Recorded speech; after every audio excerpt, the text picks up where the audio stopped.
So I just wanted to jump on today and encourage you. The reason why I feel it necessary to encourage you is because there are times in each and every one of our lives where we could be going through something. And when we're going through that specific situation, we have thoughts running through our minds. And that happened to me today. Like, I came home from work, I expected a certain response, and I got a different response. When I got that response, I started to go down this rabbit hole of fleshly thinking. What fleshly thinking is when you can think negative. It's when you start allowing your frustrations to get the best of you and allowing emotions to overtake you. And in that very moment, I heard a still small voice say to me, "Hey man, chill out." That's kind of how me and God, our relationship is. He has to speak directly to me.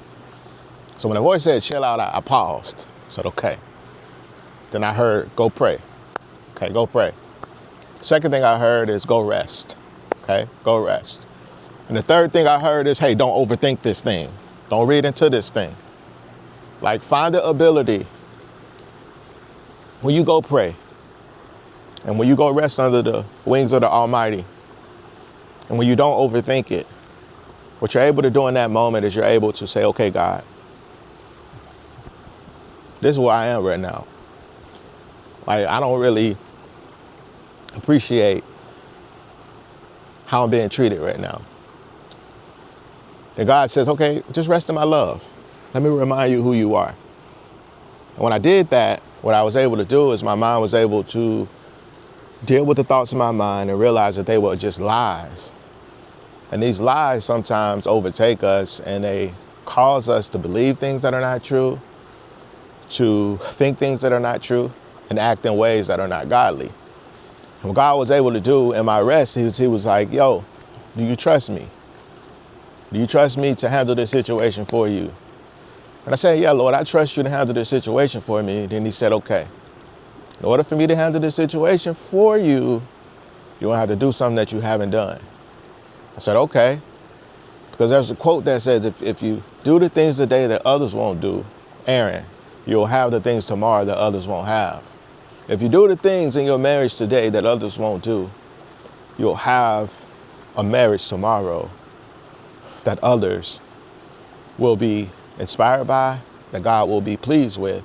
So I said, "okay, God." He says, "Aaron, you're gonna have to do something that's opposite than what you normally do. Like, normally you get frustrated in these situations. Normally you develop a victim mindset. You start to point fingers. But Aaron, I want you to take ownership right now in this moment, and I want you to own what you can own."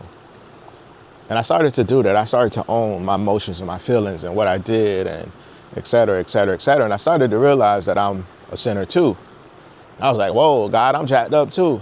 So then, in me realizing my condition, I was able to ask God to give me grace for my condition. So as I received the grace from God for my condition, he was like, "okay, this is what I want you to do, Aaron. Freely give." Okay, what am I freely giving? Freely give forgiveness. Like, freely give kindness. Like, freely give love. Because whatever this person is showing you by their actions towards you, there's something that's causing these actions towards you. And it may not have nothing to even do with you. And that freed me. It's like, whoa. Like, I have the ability now to make the choice to freely love this individual because I'm freely loved. Whoa. That was a shift in my mindset. Like, the words that I was warring with, I allowed the word of God to get the victory.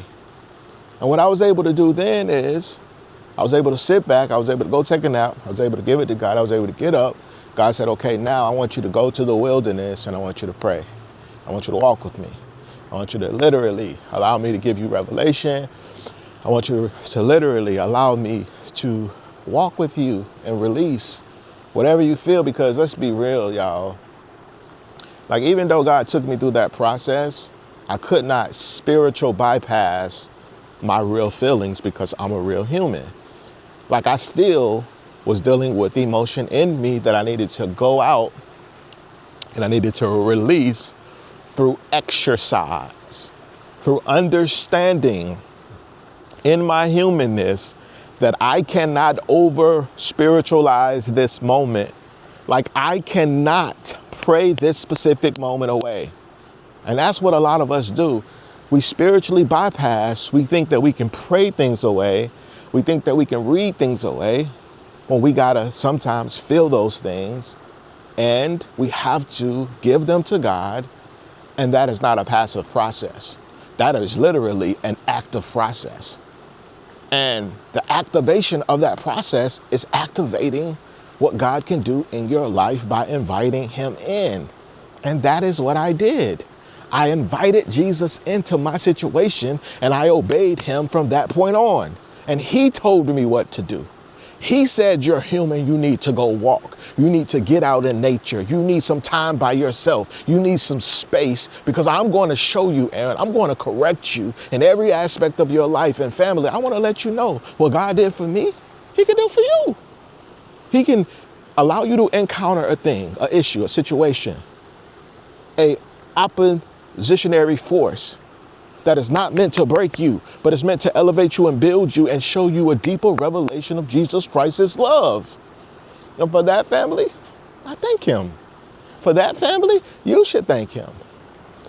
The greatest gift that God has given you and I is the ability to fear him and give him glory and allow our lives to be fully surrendered to him so that he can do a greater work through us.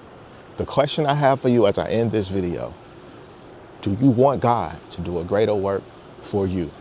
Do you believe God can do a greater work for you? John chapter 6, verses 29. Jesus had just fed the 5,000. He had just did one of the greatest miracles that they ever seen.